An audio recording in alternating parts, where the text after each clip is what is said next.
Hi friends, welcome back our YouTube channel. ಇವತ್ತು ನಾವು ಸಿಂಪಲ್ಲಾಗಿ ಬೇಳೆ ಸಾರು ಮಾಡೋಣ. ಸಿಂಪಲ್ಲಾಗಿ ಅಂದರೆ ಬೇಳೆ ಸಾರು ಎಲ್ಲರಿಗೂ ಬರುತ್ತೆ, ಬಟ್ ಇದು ಬೇಗನೆ ಮಾಡೋದು, ತುಂಬ ಟೇಸ್ಟಿಯಾಗಿರೋಂಥ ಬೇಳೆ ಸಾಂಬಾರು. ಇದಕ್ಕೆ ನಾನು ನೈಟಲ್ಲೇ ಬೇಳೆ ನೆನೆಸಿದ್ದೀನಿ. ಈಗ ಕುಕ್ಕರ್ಗೆ ಎಣ್ಣೆ, ಸಾಸಿವೆ, ಬೆಳ್ಳುಳ್ಳಿ, ಜೀರಿಗೆ ಎಲ್ಲ ಹಾಕಿ ಒಗ್ಗರಣೆ ಮಾಡ್ತೀನಿ. ನಂತರ ಟೊಮೊಟೊ, ಈರುಳ್ಳಿ, ಹಸಿಮೆಣ್ಸಿನ್ಕಾಯಿ ಎಲ್ಲ ಹಾಕಿ ಒಗ್ಗರಣೆ ಮಾಡ್ತೀನಿ. ಶುಂಠಿ ಬೆಳ್ಳುಳ್ಳಿ ಪೇಸ್ಟು ಸ್ವಲ್ಪ ಹಾಕ್ತೀನಿ. ಶುಂಠಿ ಬೆಳ್ಳುಳ್ಳಿ ಹಾಗೇನೂ ಹಾಕೊಬೋದು, ಇಲ್ಲ ಸಣ್ಣದಾಗಿ ಕಟ್ ಮಾಡಿ ಬೆಳ್ಳುಳ್ಳಿ ಶುಂಠಿ ಎರಡೂ ಹಾಕೋಬೋದು. ಎರಡೂ ಚೆನ್ನಾಗಿರುತ್ತೆ. ಅಂದರೆ ಇದು ಹಂಗೆ ಹಾಕೋದ್ರಿಂದ ಬಾಯಿಗೆ ಸಿಗುತ್ತೆ. ಶುಂಠಿ ಬೆಳ್ಳುಳ್ಳಿ ಪೇಸ್ಟ್ ಹಾಕೋದ್ರಿಂದ ಇದು ಬಾಯಿಗೆ ಸಿಕ್ಕಲ್ಲ.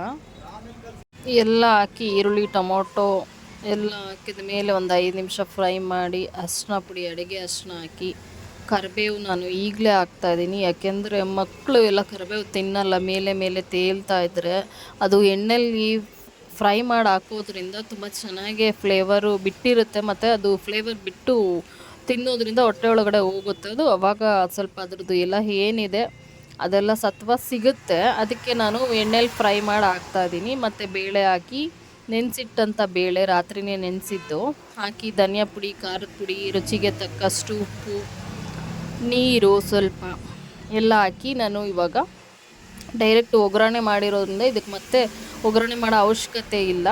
ಮತ್ತು ಹುಣ್ಸೆಹಣ್ಣು ಅಷ್ಟೇ, ಅದು ನಾನು ನೆನೆಸಿ ಹಾಕೋದಿಲ್ಲ, ಡೈರೆಕ್ಟ್ ಹಾಗೆ ಹಾಕ್ತೀನಿ.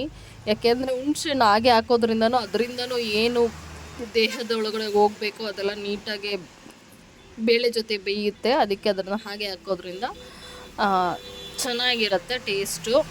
ಈಗ ಕುಕ್ಕರ್ ಮುಚ್ಚಿ 2 ಕೂಗಿಸಿ ಕೊತ್ತಂಬರಿ ಸೊಪ್ಪು ನಾನು ಕೂಗಾದ್ಮೇಲೆ ಕುಕ್ಕರು ಹಾಕ್ತೀನಿ. ಏಕೆಂದರೆ ಕೊತ್ತಂಬರಿ ಫ್ಲೇವರ್ಗೆ ಹಾಕೋದು, ಅದಕ್ಕೆ ಆಮೇಲೆ ಹಾಕ್ತೀನಿ. ಈಗ ಬೇಳೆ ಸಾಂಬಾರು ರೆಡಿ ಇದೆ. ಇವಾಗ ಟೇಸ್ಟ್ ಮಾಡೋಣ. ರೈಸ್ ಜೊತೆ ನಾನು ಬಜ್ಜಿ ಮಾಡಿದ್ದೀನಿ. ಚಳಿಗಾಲ ಮಳೆಗಾಲ ಇವಾಗ ಇರೋದ್ರಿಂದ ಚೆನ್ನಾಗಿರುತ್ತೆ, ಸೂಪರಾಗಿರುತ್ತೆ. ನಾನು ಮಾಡಿದ ಬೇಳೆ ಸಾರು ತುಂಬ ಟೇಸ್ಟಿಯಾಗಿ ರೈಸ್ ಜೊತೆ ಬಿಸಿ ಬಿಸಿಯಾಗಿ ತುಪ್ಪ ಹಾಕ್ಕೊಂಡು ತಿಂತಾಯಿದ್ರೆ ನಾವು ಕಳೆದೋಗ್ಬಿಡ್ತೀವಿ. ನೀವು ಮಾಡಿ, ಟ್ರೈ ಮಾಡಿ, ಕಮೆಂಟ್ ಮಾಡಿ ಹೇಗಿತ್ತು ಅಂತ. Thank you for watching my video. Bye friends.